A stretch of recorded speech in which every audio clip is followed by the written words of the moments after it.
28 may Müstəqillik günü və Konstitusiya və Suverenlik ili ilə əlaqədar Kolumbiyanın paytaxtı Bogota şəhərində təntənəli qəbul mərasimi keçirilib.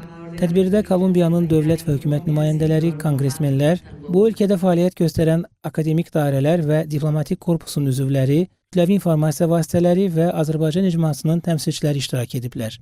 İki ölkə arasındakı dostluq əlaqələrinin təcəssümü kimi Kolumbiya tərəfi tədbirin qonaqlarının qarşılanması üçün Prezident Qvardiyasının protokol əskərlərini ayırıb, o cümlədən hər iki ölkənin himnləri Qvardiyanın musiqiçiləri tərəfindən canlı ifa edilib.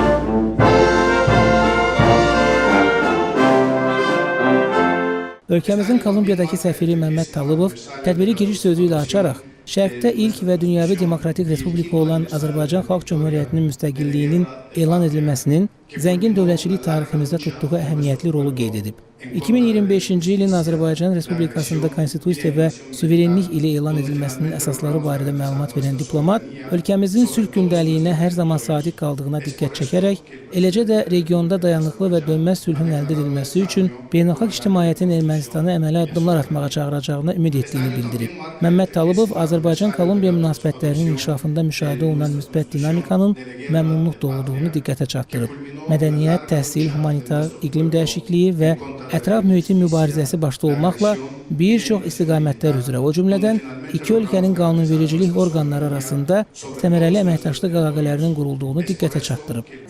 Daha sonra çıxış edən Kolumbiya Xarici İşlər Nazirliyinin Avropa İdarəsinin rəisi səfir Patricia Cortez ölkəmizin müstəqillik günü ilə əlaqədar Azərbaycan Respublikasına və xalqına səmimi təbriklərini çatdırıb.